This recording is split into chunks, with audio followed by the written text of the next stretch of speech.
Hi, I'm SJ. And I'm Pegsy. Welcome to our Heels in the Hierarchy podcast, where we discuss the experiences and challenges faced by working women today. Join us as we explore a range of topics from navigating career advancement to balancing work and personal life without stepping on toes. Each episode features relevant topics, inspiring stories, and practical advice to empower women on their professional journey. Maybe you're a single parent to teenagers and have a high-maintenance dog. You care for elderly relatives, or you're simply spinning plates outside work too. You'll gain new perspectives, practical strategies, and have the reassurance that even seemingly accomplished women leaders face challenges similar to yours. In each series, we'll share career journeys and expert insights with occasional guests. Like you, they weren't born leaders, and their paths weren't always smooth. You'll hear about their stumbles and successes, their mentors and motivators, and the pivotal moments that shaped their careers, revealing the real person behind the polished exterior. We hope you'll laugh, learn, and enjoy different perspectives around women in work and leadership and all that it entails. So step into an episode of Heels in the Hierarchy, the place where we explore current challenges and opportunities and share extraordinary insights for ordinary women, one conversation at a time. Our guest today is Emma Anderson. Hi everyone, great to be with you. Welcome, thank you for coming. Can you let us know about a little bit, for our listeners who don't know you, a bit about where your actual leadership journey started, and then talk us through a little bit more about your career so people understand, what industry you're coming from. Okay, so I work within the payments industry. So I'm currently head of currency solutions at Planet, which means I look after the ability for you, for example, as a tourist or as a shopper, to be able to pay in the currency of your own choice. Say if you're on holiday or in a hotel or in a restaurant, and I offer lots of support to customers as they want to grow their business online and be able to trade with customers around the world in different currencies. So I work within payments. Payments is a bit of a hidden world for many, except that we all use it every single day. Every single time you go to a shop or you buy online or you're going on holiday, every interaction between you and a business involves often a payment. And often we don't really think about what that happens. But every time you put your card in a machine or into an ATM or entering your payment details online or using Apple Pay or Google Pay or paying with your watch, money is leaving your bank account and securely making its way into that retailer or that hotel or that restaurant's bank account. And that's the industry that I work in. And it's quite interesting how I got there. But maybe take us back. Take us back to actually that's not where you started. So no, not at all. What was it that really started your career, and actually what shifted? So I actually wanted to be a doctor. I think when you're at school, all the career guidance, they very much tell you about very traditional roles. I had no idea that this industry even existed. So, I very much was a little bit of a geek at school. I really loved learning. I really loved people. And I thought I wanted to combine that sense of loving people and the love of science that I had. And I thought that would be a really great way of bringing those two things together. So I was lucky enough to get an opportunity to go to Birmingham Medical School. And I was actually pretty much a bit of a straight A student. I really didn't struggle at school academically, but I really struggled when I got to university. And I think when you're young, you don't really know very much about your learning styles or how you interact with things. And for me, I didn't get to, I suppose, my edge of my abilities or the way that I learned until I was in my 20s. And so suddenly, having been somebody that never struggled academically, suddenly I really struggled at medical school, predominantly because actually, as I learned, I'm a kinesthetic learner. So I really love to engage with subjects. I like to touch and feel and interact, and actually sitting in a lecture theatre with 250 other people and having to memorize lots of facts was horrendous, right? I just couldn't regurgitate information in the way that they needed. And so actually the first time in my life I had to really deal with failure and ended up retaking many years, many exams. And by the time I got to year 4, I was fortunately, they said I couldn't continue. I just wasn't able to academically keep up in anatomy. So I was able to deal with a lot of the other subjects, but anatomy, I kept failing. And so that was pretty crushing. I thought I had a very strong view of where my career was going to be. But I then went and became a medical secretary in the hospital in the NHS and thought, maybe I can still work within this industry. Maybe I just need to get into NHS and people management. But I worked for a great consultant, neuro consultant, and he was just like, no, you need to get out of the NHS, because actually I think every single day you'll see where you wanted to be and can't. And I think that will over time make you bitter. Take your skills and go and work within, more of a corporate environment. So I went from a very, very big organization and a very strong view of where my career was being, to suddenly somebody that spent 4 years at university, had a lot of debt, had, I felt, not got anything out of those skills, had retail experience because I'd worked at Next all the way through university, but then got the opportunity to take on a job as a sales and office manager for a heavy industry goods. So going and working, only woman in a group of like 25 engineering men working in forklifts and excavators, looking after the kind of the sales operations and the pipeline and working in that. And I think, one, it was good for my character. I'll be honest. I think sometimes it's really good to fail. I think it's good to sometimes get a reality check on who you are. I think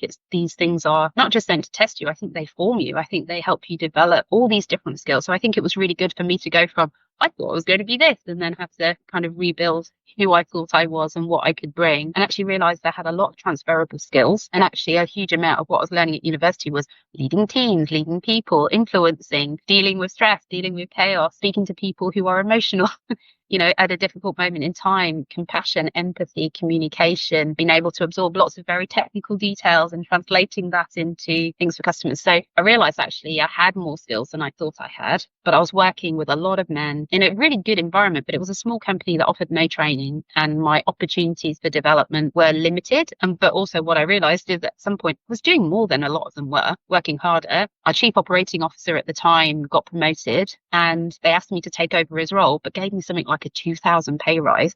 I was like, are you kidding me? If you're asking me to manage all of this, why? And they basically said, because you don't have an engineering degree. I was like, well, one, I'm not going to get one. And two, if you value me enough to give me the responsibility, you should value me enough to pay me for that responsibility. And so I realized very quickly that although it'd been a great place for me to both recover from and start to rebuild, and also moving there meant I could move back, I could get married, I could start my life with my husband back in our hometown, which had been really helpful, but it wasn't where I wanted to be.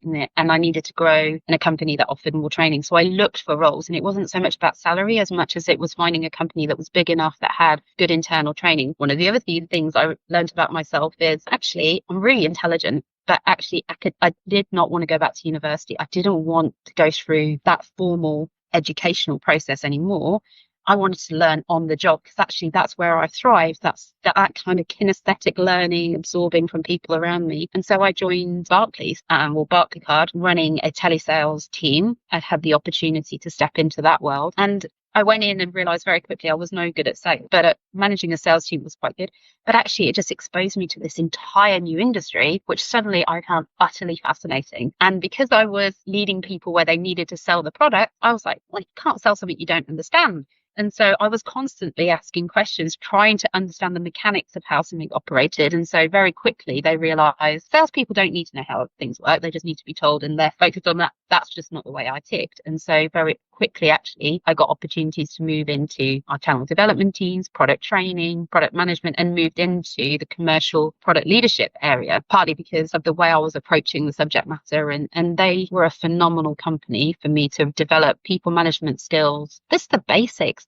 The training was absolutely incredible, both on the subject matter and the soft skills to lead. And that gave me really my first leadership opportunities. And it sounds like in terms of your learning with yourself as well, and that was a different industry completely that you're saying, you came from having to think that that was where your career is. And I think it's difficult for people, isn't it, when things change and it isn't the way that they think it is. But it sounds like you found out and understood yourself even more in terms of that. And obviously not knowing, having the development, actually speaking to yourself was really important. So I think you've talked about some pivotal moments and things, but part of that, what was the industry like for you when you started in that industry? Because it's a corporate industry, wasn't it? And then you've kind of changed roles even more, haven't you, from there? Oh, yeah, absolutely. So I think, first of all, moving into a very large corporate organization. So I'd been in a very male environment where men are in, we're dealing with trucks, we're dealing, they're in overalls, they're muddy, they're oily, they're these good fun. It's like a garage kind of environment. And to suddenly being, you need to wear a suit, right? You have a certain corporate expectation. And we're going back now into mid 2000 when I started at Barclaycard. So it was very presenteeist. It was very the way you look, dress for the role you want. It was all about your behavior behaviors. It was all about the way you communicate and present yourself. And it was a very corporate environment. It was very mixed. It wasn't male or female dominated, but it really did have that kind of element to it. And as part of that job, so I worked at Barclays maybe 6-7 years in lots of different roles, but I got the opportunity to, through that, have a lot of exposure, I guess, to lots of different segments and lots of different industries. And that's the thing that I've loved about payments all the way through, is that one, it's always changing and evolving, but secondly, no two customer segments are the same. So if you think about the payment infrastructure and the experiences that you have, for example, with Transport for London, when you're jumping on the tube, go back to early 2007, contactless payments were only just coming out, right? And you would load value onto a Oyster card in London, or you would have a paper ticket that would come through. And I was working on the project with them that said, okay, why do you need to have a separate ticket? Why do you need a separate Oyster card? Why can't you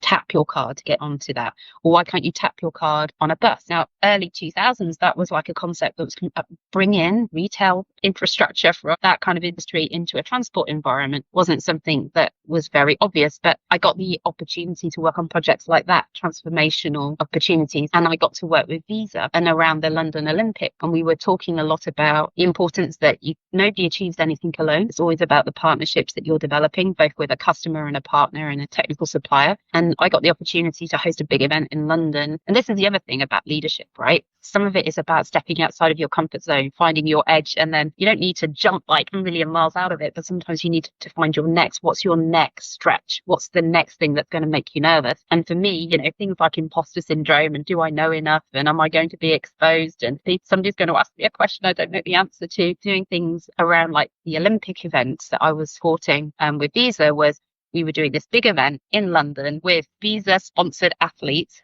that were coming to talk about the importance of working in partnership. And I was hosting this travel and transport event in the centre of London on a stage. And I can see you've got these amazing heels in your picture, heels in the hierarchy. I went for the first time and found some big heels, right? I had this fantastic red and white dress so I could be seen very easily on the stage. I actually got some big heels and I had to practice walking in them.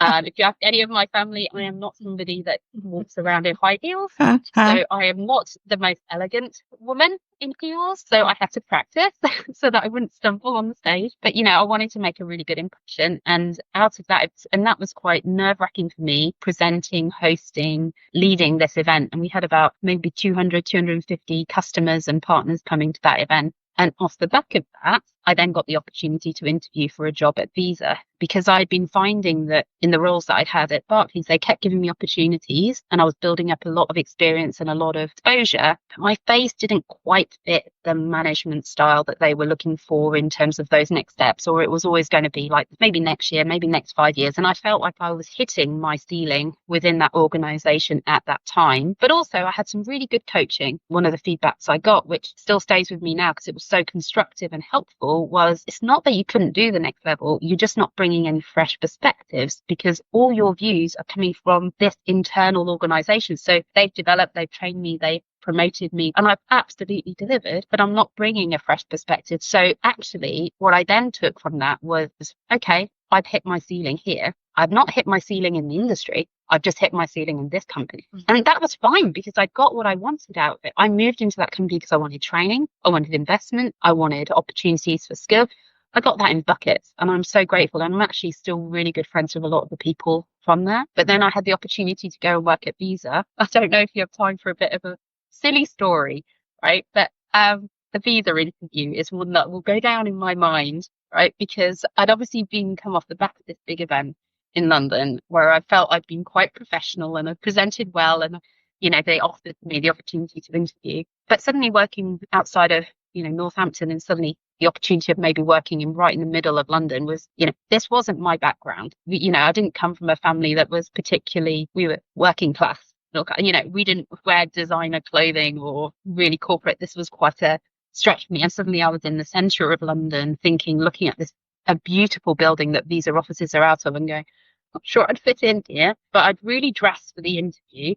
But I'd had to park miles away because anybody who knows anything about London is don't drive. But I'd been on holiday, so I'd had to drive in and park. And then I was walking and then it started raining and then my hair was getting wet and I had to walk along this embankment in. And I was so conscious about wanting to look the part. And I got all the way to the reception and they sat me down and I was just trying to. And then I realised I'd lost my belt. And don't ask me why, but I was suddenly fixated on, oh my gosh, I'm wearing a dress and the belt's fallen off, and where is my belt? And I literally left the visa offices to walk along the path to go and find my belt. And I think it's one of those things where sometimes you look back at your younger self and go, don't be ridiculous, you'll be sitting down, nobody's looking at your waist. But I had in my head got an outfit and a design and just the way I wanted to look. And I wanted to perform. I wanted to present this professional woman, project what, maybe I wasn't. But so I've made it back to reception, and the lady was interviewing me. She's now a really good friend, Debbie. She was like, where did you go? I was like, I lost my belt. And she looked at me like I was like, okay, are you ready now? Like, and I was like, yes. And then obviously somehow, I then could calm down, focus. I got the job and moved in. But I'll always laugh about that experience, to be honest. So when you were talking about your journey, particularly because you'd had your heart set on a career in medicine, and then your career journey has taken two sort of fairly sharp turns in terms of engineering and then in payments. But I was really fascinated when I was listening to you, how much you kind of rolled with things.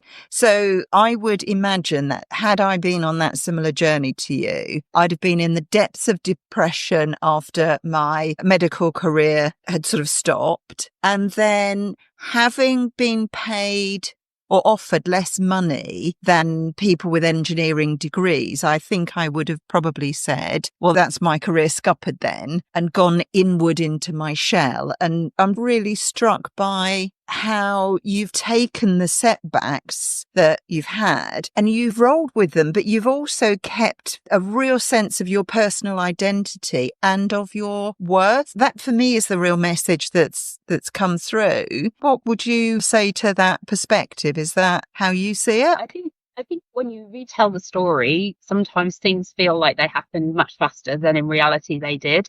So I think you still have to go through that change curve. You still have to grieve the loss of what you thought you were going to be or the identity you thought you were going to have. But it's about not ending up stuck in that. And I think some of it you can do for yourself. Some of it you just need great family, friends, mentors, people that can sometimes show you your worth that maybe at points you don't see. And I think I've been very blessed to have that in my life, to have people around me who have reminded me of that, but have also given me the space when I've needed it. Because I think it did take me quite a long time to get over, losing the opportunity to be a doctor, more in terms of my lack of belief in my intelligence. Mm-hmm. So almost like being fine with how I deal with people and a lot of those things, but almost no longer trusting that I can learn things at the same pace or understand things at the same pace than previously I had. And it's taken me time to actually think, oh, I'm freaking intelligent. Like I really can deal with very complex things and understand them. But who on earth needs to be able to list off all of those connections in the body? That's a skill that you need to pass that exam, and it's important that doctors can do. To have that level of they need that, right, to operate in the high pressure environments that they're operating in. That just wasn't me, and I'd rather I found out early than had ended up not being able to do the job further down the line. So I have no issues with realizing those limitations, but not allowing yourself to be defined by those limitations is really important. So I think sometimes we are so good at giving each other or other people feedback on their development areas, and we don't actually do enough to tell people where their strengths are. And one of the most helpful things in building your career is be aware of your development areas and don't ignore them. But more importantly, seek out roles where your strengths are the key, where it's those areas where you know that your strengths are going to be required. Like that's where you don't keep finding roles where your weaknesses are going to be exposed over and over and over again. If you have a problem with communication, don't work in a role where you have to write comms. I mean, to integrate with, multiple stakeholders and have to keep everybody addressed.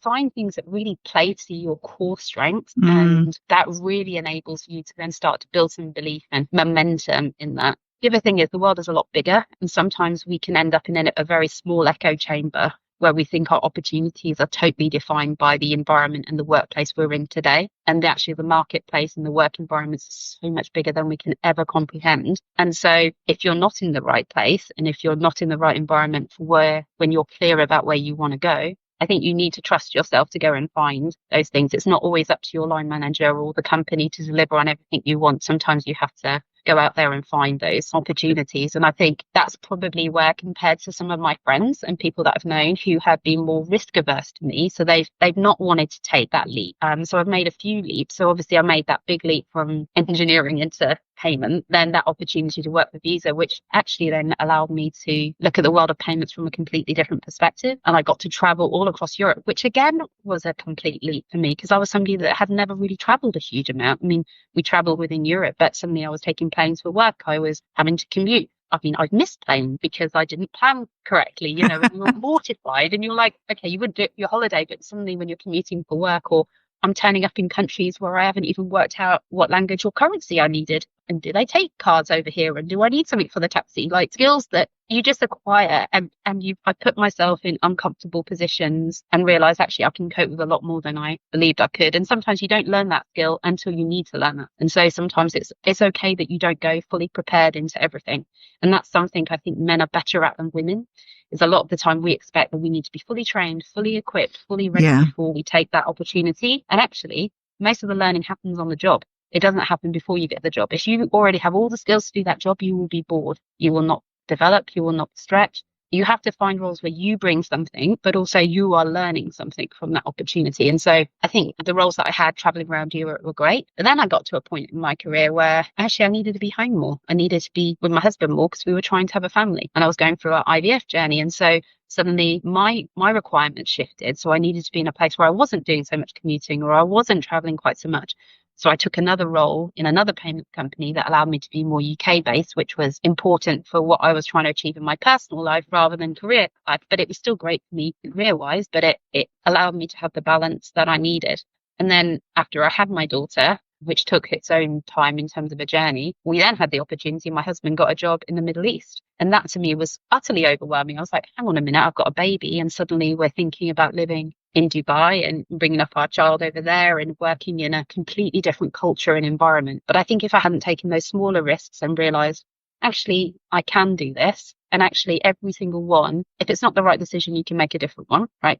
You're not signed up for life. You can make a choice and nobody's locking you into anything. And if I hadn't trusted myself to make those smaller leaps, I'm not sure I would have taken that massive leap to move to a completely different area of the world. And actually now I'm back in the UK after having worked abroad for 5 years, and I'm so happy to be back home. The company I work for now, Planet, I actually joined them when I was in Dubai. They're a global payments company, and they were incredible to be able to enable me to also transition back to work from UK now, from the headquarters. But I learned so much even by having to work in a different cultural context, in a totally different environment. And I think you build up those skills and that resilience and that appetite for risk through taking the smaller steps. You don't go straight to that, you build up to it. That's interesting though, because I think it's something that you've talked about throughout, which is around the strand of the theme seems to be very much of listening to yourself, you're knowing your worth, and that doesn't come overnight, but also people that's spoken into your life that has enabled you to see things differently, like the consultant in the NHS who kind of was very honest, which was sometimes we talk about rapid candor and honest candor and being able to tell people straight, and that's really difficult to hear, isn't it? And we're like, oh,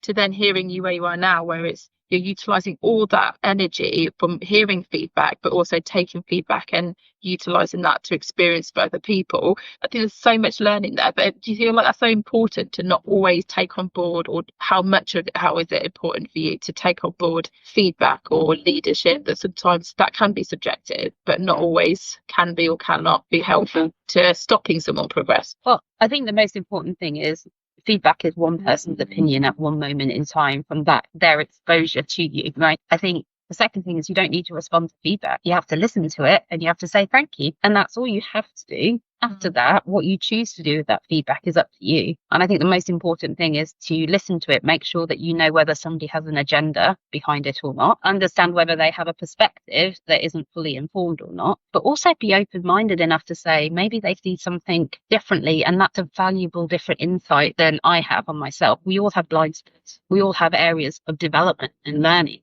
But the difference is once you understand where that perspective has come from, and when you've looked at it, you can then decide, well, what do I want to do with that? If that person that I'd been interviewing with at Barclays hadn't told me, you don't bring anything, you don't bring a fresh perspective, I may have been hitting my head against that brick wall for many more years, because it was that made me see, okay, that's fine. I know I'm a high performer. I'm just not going to get any further here, or at least it's going to take me too long. It's just not worth it. Whereas actually me deciding to interview outside, I had a 50% pay rise when I got that next job. And so I'm so grateful for that challenging feedback that I didn't want to hear, that I was disappointed that I didn't get the job. But thank God I didn't, right? Because I could still be trapped there, right? Whereas since then, I've had multiple other jobs, and it absolutely economically changed my trajectory moving and leaving that company at that moment in time. So I think always say thank you to feedback. You don't always have to take it on. You should reflect on it. And if it helps you, great. If it doesn't, park it. But sometimes it's the unexpected feedbacks that are the most helpful, I find. You mentioned also that you were lucky enough to have some good mentors along the way. Can you talk us through how they helped shape you? And I'm assuming that they were all sort of professionally mentoring you, but were there informal mentors as well? In the way that I'm very open in the way that I build relationships with my colleagues. I think being open and transparent helps when you're building cross-functional relationships within organizations, and bringing some energy and joy as well as professionalism, hopefully, to drive things forward. And so within that, you're meeting a lot of people and you're building relationships, and some people you connect with differently. I haven't always had formal mentors, but what I found generally is being very blessed by some fantastic line managers. Some people who saw capabilities in me that I didn't see in myself. Actually, I'm in Planet now. Our chief commercial officer is a guy called Colin Close, and he was actually the person that appointed me at Barclays, that saw that sales opportunity in me and brought me in, even though I had no experience. And I also worked with him at Elevon, and we've always had a great relationship, and he's always invested in me hugely. I had a fantastic first person within the product organization channel development, and a guy called Lee, he was the first person that recognized my product and marketing and training skills, and was just like, okay, you're really passionate about this, let's see what you can do, and really fought for me with somebody that didn't have the experience to kind of get the opportunities in those roles. And I think sometimes when you spot something in somebody else and you show them a mirror, and then he really supported me in training me and figuring out where I had the gaps, and then invested in me, and very grateful for that. Actually, Debbie and Crawford, who was my line manager at Visa, was a woman that I really respected, and I saw how she operated within that corporate environment. Just as this is another little nugget story. So often Debbie and I would be the only women in the rooms, and we would meet with customers all around, especially in Central and Eastern Europe, and banks. And Debbie's feedback: don't ever make them tea. Don't be the girl in the room that the guys come in and it's automatically the girl's job to take the notes and to go and get the drinks and the refreshments. She was like, just don't put yourself in that position. Like, you're their equal. And it's just like things like that. Whereas that really worked for Debbie. But I'm a very different style. So I'd often be like, it'd be like a very firm handshake. And by, the third time I've met them, I'm hugging them and saying, cup of tea, let's go and have a drink, and be more informal. And you have to develop your own authentic leadership style that's very true to who you are and that shows your values, whilst at the same time learning from other people's styles around you about what works and what doesn't. So Debbie was a fantastic mentor. But I have to say, the most impactful leader I've had recently is actually my current line, a lady called Manika Singh, who I report to in product at Planet now. And that's because it's been quite a big, challenging year within my role. I've been covering a lot of different areas, and also transitioned back to the UK, so moved back and settling in, and lots of responsibilities in my current product role, but also taking on some additional stretch to support them with some gaps in the organisation. And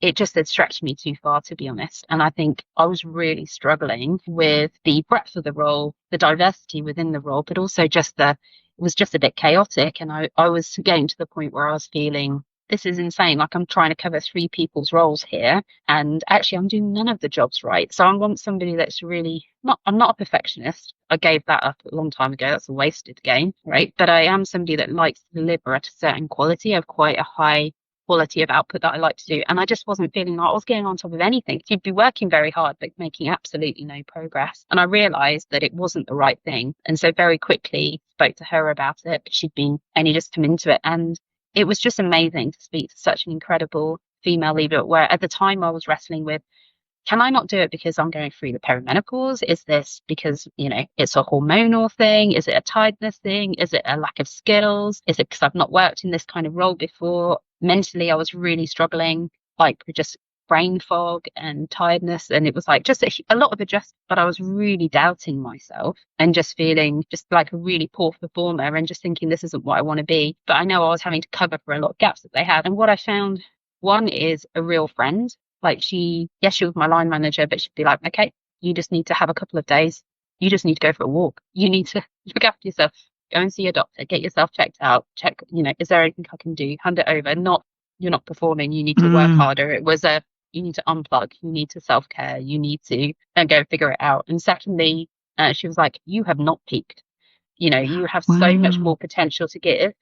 We just need to figure out how we can get out of your way so that you can perform. Wow. So a lot of it was about, what do you want to do? How do you want to, where do you think you bring the most value? Do you want to be back in product? Do you want more time to be in partner? It wasn't like directing me. It was empowering me. It was saying, where do you want to take your career? Where is it that I can help you? Who do you need me to talk to? What do you need me to do? And within a very short period, we were able to say, I just want to come back 100% into the product team. I want to come back, just do this one role. I don't want to be covering the other things. And she set a whole load of things into motion. And she also had my back in those communications with HR and with the other line managers where I needed change. And so I felt heard, I felt supported, whereas I assumed I was going to be told off for not working hard enough or not smart enough or something. I just felt incredibly enabled. And so I think, yes, I've had some formal mentoring, especially skill-based formal mentoring, where I've wanted, how do I present more effectively? How do I deal with this, where I've got this particular challenge, or how do I deal with this situation, for example? But I found the most impactful have often been the people that I've reported into or I'm working alongside, who have journeyed with me, but haven't micromanaged me, but have led me and just pointed me or repointed me, but then let me do it in my own way. And when I've needed them, have listened and supported. And I know that's not everybody's experience, so I'm incredibly blessed and grateful that I've had that. I think it sounds like just having the opportunity to ask the right questions, having leaders who are person-centered rather than professionally target-driven is been such a key for you to be able to stay and thrive, and you're still in that work. It does make me think about the impact, regardless of what leadership role you're in, about coming back to basics around the human element of noticing what happens, what is going on for you, how can I help? And that for you has been a massive shift in terms of thinking, being able to own and being okay with saying you're not okay. And I suppose in that corporate world, is that something that you've seen shift? Is that something that you've seen since you started your career? You've got to have everything perfect, and now feeling that you can be more authentic. Is that something you see? Absolutely. Shift. Yeah. And also just how powerful vulnerability is within the workplace. I think whereas before it was seen as a weakness to be open about the challenges you might be, I think nowadays authentic leaders connect more easily with their people. I think vulnerability is actually the most courageous thing you can bring into any kind of role, and definitely people follow you, communicate with you, respond to you better in those ways. And I've seen a big shift in corporate organizations of not people oversharing, but people being willing to share their stories in appropriate times and frame that kind of either help you to understand them better or just allow you to see them as real human beings. One of the things we've done a lot within Planet is through our women's network, we've just done Women's Health Month, and we've had senior leaders talking about menopause in the workplace. We've had people talking about having hysterectomies. We've had people talking about living and suffering with endometriosis. We've had talking about fertility challenges, child loss, or just becoming a new parent, how reintegrating into the workforce after having families, the importance and value of flexibility, but also the benefits of being in the office together on a regular basis. We've had some incredibly powerful conversations that sometimes have connected people in really new and fresh ways. And they had nothing to do with payments, right? None of those conversations had anything to do with the subject matter that we probably speak about 98% of the time in terms of our organizational stuff. But those have created a cultural openness that have allowed people to be more authentic about what's going on. And I think COVID also helped that. One of the unexpected benefits of that is that you've got a window into people's homes in a way that hadn't happened previously. And I think some of the benefit of that has been that people are more open about what's going on privately that kind of impacts into your professional work, and people just being more cognizant of that and not feeling like they need to hide it. You don't have to shield the fact that you have a 3-year-old. So I had a great call. I was with somebody that was one of our chief finance officers, and I was having a call about something completely different. She was like, I'm really sorry, I'm in the middle of potty training right now, right? And he's just had an accident, so can you just give me 2 seconds? And it was like, yes, we can have that conversation as a working mum, that she's got a toddler that she needs to go and sort out. And she's a phenomenal leader in our organization. But she's able to tell me, we've just had a potty training incident. Like, and I love that. And actually, I found that even I go and work with a lot of payments companies, a lot of corporate organizations, and actually people are more authentic. They are more willing to have these difficult conversations. And even if you don't need to do it on a public forum, not everybody wants to talk about things like that personal publicly.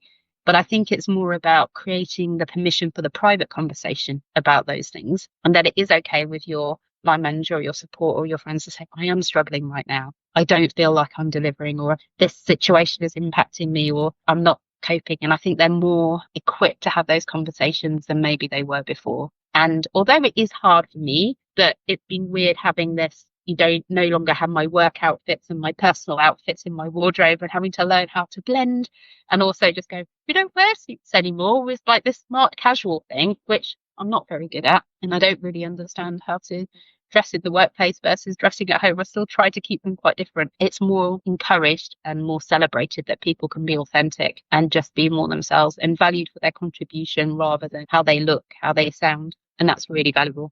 Our current CEO has a bit of a stutter, and I love that. I actually find him more endearing to listen to because of it, right? Not less. I'm wondering whether, obviously, it seems like when you're talking, obviously, that so don't come from the corporate, so it sounds like they've been on a journey themselves of being like person first rather than, all about stats and data. But in terms of those successes, that's been great with leaders. But, have you got any experience where really learned from inexperienced leaders or people that's really damaged? What's your input in terms of how to overcome those who maybe haven't got the best intentions and actually can be quite damaging? We talk about retention a lot, and we talk about the damage that leaders who have their own agendas can cause, and the damage it has on the person as well as the industry. So, what's your experience of that? And you've talked about great successes, but also like the challenges of any experience that you've had when you've had very difficult people that you've had to either lead or you've had people support. I think various things that come to mind. There's been a few different instances. I think sometimes when you see really unethical behavior, it can be very difficult.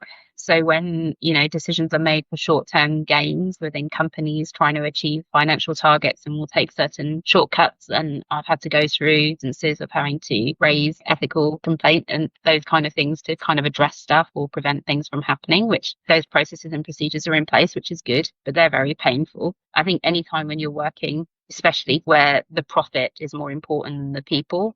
And the reality is we don't work for charities. We work for companies that have investors that sit behind them who expect certain levels of growth, and people are sometimes managed and led from a spreadsheet. So that can be difficult personally, especially when decisions are made very remotely. I think the thing that I've had to learn with that is there's a very big difference between bad management that's happening, like micromanagement, where it's individuals and they're dealing with you, versus sometimes decisions are made that you just don't agree with or you don't like, but you have to sometimes take a reflection of, one, you're not fully informed of all the facts. Two, it's not your money, right? At the end of the day, you are employed by a company to do a specific role, but it's not my money that's on the line here in these companies, and they have decisions and they have shareholders, and also recognizing your limited access to the information. And I've learned, whereas sometimes I used to have very black and white views as to whether I agreed with things, I've learned to trust, even when I don't have all of the information, to say, it's not my place to have it all, and I'm not in the position to make that decision. It wasn't my decision to make. I may not like the decision that was taken, but I'm going to trust that the people that made that decision were more informed, or there are reasons that haven't been disclosed to me. I'm not entitled to every piece of information. And if I don't agree with that, I also have a choice myself whether to stay in this organization or leave, right? Nobody is forcing me to be here. I think that's helped me a lot when there are decisions I haven't liked, to kind of weighing that through. But I think the ones that I've really struggled with is when you feel micromanaged and where you feel not trusted, and somebody is trying to get into, what have you done today? What did you do yesterday? How did that go? What was the output of that? They want to pay by play. And those kind of managers I've realized I cannot work for. One, it kind of exhausts me. But secondly, I'm somebody that's normally have been in positions where they tell me a problem, I'm thrown into the mix of that problem. I'm left to work and deal and lead it through to its resolution. And I'm trusted to do that. Where I've really struggled is where I've been given a very narrow remit with a very narrow definition of what success looks like, and a very narrow, to work within. And I've realized I just do not thrive in that environment. Some people actually really like rinse, repeat, give me a task, because that for them, that works for them. And, you have to know yourself and what works. And so I've realized I love working for leaders. I'm not very easy to manage, probably, because I like to lead myself. And so I've had to work hard to find people. And I've also just had to learn to respect that sometimes I just need to do what I'm told in certain environments and just, and that's not, I can see SJ laughing at me, but it's true. Like sometimes you have to go, no, sometimes I just need to follow the company line here on this one and just, suck it up for a season. And sometimes it can be very small, like it just have to kind of adapt, and it's not always about you. Sometimes there's a bigger purpose that you're working towards. And I've often grown a lot of new skills in those environments too. But I've been lucky, SJ. I think I haven't had a lot of experience with terrible leaders. When I have, I've moved on pretty quick. It really sounds, though, that you've been able to be aware in the moment, be conscious of things in the moment, which just listening to you seems to be a real skill where you're sort of mentally stop, take in the environment, think about, is what I'm seeing what's in front of me, or should I maybe look at things slightly differently? So I think that really comes across as a skill that you've got. How would you say your professional skills, your soft skills, I guess, your leadership skills, how have they evolved through the journey that you've been on from where you perhaps started? I think I used to be a lot more arrogant. I started from, especially probably educationally, I was pretty arrogant. I thought I could achieve anything I set my mind to. I struggled with people that weren't necessarily academically orientated. And I think it was really humbling for me to fail. And it was really good for my character to fail and realize that you learn more sometimes through failure than you do through success. And so I think bringing that into the workplace has been really good, because I think you don't ever achieve perfection. Something is constantly evolving. It's more about what you're trying to achieve at the end of the process than all of the documentation and all of the things. And is everything perfect along the way? Actually, you're generally trying to hit a certain objective, and how you get there, it's almost irrelevant. And so I've had to learn to empower other people. I love being empowered. And I've had to learn to, if I'm working or leading a team, I cannot be, if I don't like being micromanaged, I can't micromanage them either. Mm-hmm. So learning to release control, learning to allow other people to find their own path, as long as we're all clear on where we're heading and when we're all clear on what the objective is, empowering and trusting people. I think I also had to learn to hire people that were more intelligent than me, people that had better skills than me, people that would complement what I brought, but I wouldn't be threatened by. Because I think you have to learn to be aware of your strengths, but not be so hung up on your weaknesses that you don't then celebrate somebody else's strengths that can complement your weaknesses. If you want to lead a team where you're the expert, believe me, you will work harder than everybody else, because you'll always have to redo their work. You'll always have to fix it. But if you hire teams of people that are better than you, all you're trying to do is steer them in the right direction. So don't be intimidated by high performers. Don't be intimidated by people that can really complement what you bring. And so I've learned that instead of needing to be the best, I've learned be the best at what you bring, enable everybody else to play their best too. Building a strong and diverse team is just a joy. Yeah. I think it's kind of been a really engaging conversation. I think there's, sometimes I don't need to ask any nuggets because you've been saying so many wisdom, and Peg would probably say the same. It's just been really fascinating to have a guest who's so authentic and able to own their things that they've struggled with, or their journey where it hasn't gone right and what they've learned from it. And sometimes it's easier when you're at the finish line, but actually you're never at the finish line because you're always going through. And I'm just really conscious that, you sound like you've come so far, but you're still only in your mid-40s. You've still got a long time in your career. So I can't wait to hear.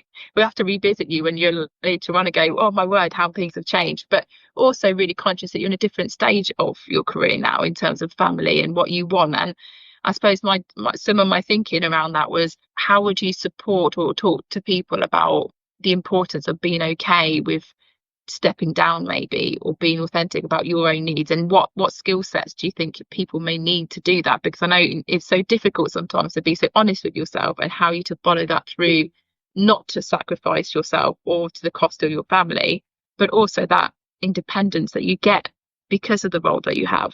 Yeah. So I think there's a couple of things. Is first of all, the first person that you lead is yourself, right? So each person is actually a leader. Leadership is not about the size of teams that you have or the people that report into you. I think leadership is first and foremost you leading yourself to becoming the person that you want to be. And therefore, what those measures of success look like at different seasons of your life look very, very different. So for me, what did success look like in my mid-20s? It was, okay, following losing that career, how am I going to get into a company that offers me training and development? But that was success, right? That to me was okay. And then once I was in that company, what did success? And at that time, it was building up people management skills. It was building up subject matter expertise. It was building out, I don't know, product and product marketing experience. So I had at different points in my career different measures of what success looked like. And I think it's really important, whether it's annually or biannually or every seasons change. And so figuring out what does success look like to me, and you can't just do that in the context of your workplace. It's you. What does success look like to me as a whole person? If we're going to be authentic in the workplace, we come holistically to that workplace, right? So there's what does success look like for me as a wife, as a mother, as a sister, as a friend, and those areas. It could be financial independence. It could be, there was one season where my entire goal was save up enough to get a deposit, right? Because I was fed up of paying rental. And so, yes, I would probably be working longer hours because I needed to get that bonus so that I could save up to finally get on the housing ladder. So that was a measure of success. And so therefore my work reflected that. There was another stage where it was like I needed to be close to the clinic to be able to go through the IVF treatment. So success wasn't about having the job where I was on an airplane every other week going around Europe. Success was I need a job that's fulfilling, that gives me the flexibility to be at the clinic at 7 a.m. right? And so in that season, that was that. When I was in Dubai, I wanted a company that allowed me on a big step. I wanted to step back in my career because I had a baby, an 18-month-old. I wanted to work, I needed to earn, but I didn't want to work weekends, and I wanted flexibility, and I wanted to be able to be around. And so I wanted a job that was less stressful. So I took something in project management and solution delivery. It's still in payments, still in my industry, but I wasn't looking for leadership. I didn't want people responsibilities. I just wanted to be able to get up and go to work and come home. I wanted to switch off the laptop. But then when she didn't need me quite so much, then I had opportunities to take on, other roles. And I ended up leading the biggest team I've ever led by the time she was 3 or 4, in a huge function. But I built up to that again. And, and now I'm in a season where I'm thinking, might be starting menopausal symptoms, or actually, I want to be able to go to the school plays. I want to be able to do the school drop-offs 3 times a week. I want to do this. And each you might be doing homework. And so you kind of go, well, therefore, I maybe don't want that next stretch. But I want to, what does success look like for me right now? And for me, this year, it was, I don't want to burn out, right? And so I had to recalibrate what my expectations of my performance were going to be in order to get settled, be supportive, do a good job, but not burn out. And I had to recalibrate for that. And because of the conversations I've been having with Monica about next year, it's like, well, just need to get these things in place, and then maybe I can then go for my next stretch. But I think you have to lead yourself. You have to know yourself and be confident enough to figure out what is your next edge, what is the next stretch, or even not. It might be your next stretch is I'm going to not worry so much about work because actually I need to be more present at home. Or my next stretch is I'm going to start putting boundaries around myself. All right. So I don't have my email or my work. I have 2 separate phones. I refuse to have anything work related on my personal phone. So when I switch off, I do not look at that until the following Monday, right? And people know if they send me emails that they will get to. So in other seasons, I'd respond within 5 minutes, right? Because I was at different seasons in my life. And there's no right or wrong in this, because in different seasons, you have different capacities, you have different ambitions. And I think it's okay to figure out in every single season what you're trying to look for and then reflect on that. And you're not only going to get that, you have to think about your personal context as well. If you sort of take the very early onsets of spring, knowing what you know now, if you go back and bump into your sort of 16-year-old self who's just thinking about, do I want a career as a doctor? What would you say to that enthusiastic 16-year-old who had the beginnings of a clear vision about what they wanted to do with the rest of their lives? Do you know what? I've actually thought about this before, and I was wondering, would I tell her not to do it? Because I think, would I have taken a different path? And actually, I'm really glad that I went through those experiences, and I'm really grateful for the learnings that I had on those journeys that if I hadn't have tried, I would have always regretted. I think one thing I would love to have seen, and I would love my 16-year-old self to do, which would have done something like do Myers-Briggs, like do some kind of personality invest. Like, we are so obsessed with our academic qualifications, and we come out of school with no financial literacy and no personal literacy. Like, I think the best thing that we could do for young people is to help them to know who they are, where they thrive, how they learn, what their strengths are, and how to apply that within the workplace. And, I still do not have a degree, right? I've got my A levels. I don't have those things, but what I have is a lot of work experience, and that's been really valued in the workplace. And so I think what I would say to that 16-year-old, or to any 16-year-old, anybody, is that academia is not the only way to senior leadership positions, even within the corporate place. And I'm a VP, I've got a huge P&L that I'm responsible for, right? So, don't think that is a barrier. Secondly, I'd say trust yourself, learn about yourself, invest in yourself. And that could be through free stuff. At the moment, I'm trying to build out my Excel skills, right? I know it's a silly thing, but I do so much in financial. I need to enhance my Excel skills. So I'm watching YouTube tutorials. Nobody needs to go on an expensive course. You can access so much learning for free, but you have to be disciplined in order to access it. So I would say trust yourself, learn about yourself, and, learn to celebrate what's great about you. Emma, it's been a pleasure having you with us. Is there any final 3 top tips or anything that you would want to share with our listeners about do this or don't do that, or so all the things that you talked about? Any 3 top tips, and these need to be concise so then everyone kind of remembers things that we can take away and we put it into the library, and then we'll help people to remember them. I think believe in yourself. And what I mean by believe in yourself is believe in your capacity to learn. I think take risks, calculated risk. Don't let the fear stop you. And approach all things with an edge of optimism. Like, I think so often we imagine the worst case scenarios. Start dreaming about the best case scenarios a little bit more. Enter with some positivity. It's amazing how far that will take you. Brilliant tips. I think they're amazing. Thanks, Emma. One of the things that we ask our guests to do is to leave us with a book recommendation. Do you have something that you'd recommend for us? Yeah, I have 2. Right. Because, of course, I'm going to have 2, right? So the most impactful book, which I've probably reread and I've often recommended, is The Chimp Paradox by Professor Steve Peters. And I love this book. It helped me let go of a lot of shame and a lot of beating myself up about behaviors that I didn't seem to be able to get rid of, just by realizing that there's things you can control and how you manage yourself. And that unbelievably super helpful book. And I've used it in work a lot with work coaching situations. So I would highly recommend that book. And the one that I've enjoyed the most this year has been Atomic Habits by James Clear, especially in terms of habit stacking and just finding ways to small behaviors can have really big, long. Brilliant, fascinating books. I think I've got The Chimp Paradox, but as ever, I sort of buy books and leave them on my bookshelf and don't get around to reading them. So, I have to do audiobooks. I'm still sitting down to read. I don't have the time, so I am an Audible super fan, and so I listen to things on the move. And if I really like the audiobook, I buy the book just to look at the pictures and the diagrams. Yeah. Oh, thank you so much. And for our listeners, we've got the library of all the book recommendations, so please go and have a look at that.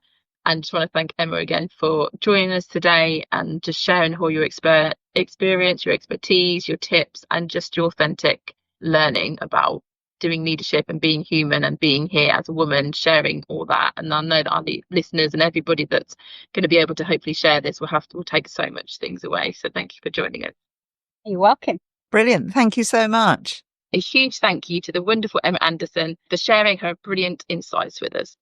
Thanks for joining us today on Heels in the Hierarchy with SJ and Pegsy. If you've enjoyed today's episode, please spread the word and share it with your work bestie, your mentor, or anyone with their heels in the hierarchy. Subscribe wherever you get your podcasts, and if you could spare a moment to leave us a review, it helps our other ambitious women find our community. Find us on LinkedIn and Instagram for more content and behind-the-scenes glimpses. Until next time, keep your heels high and your standards higher.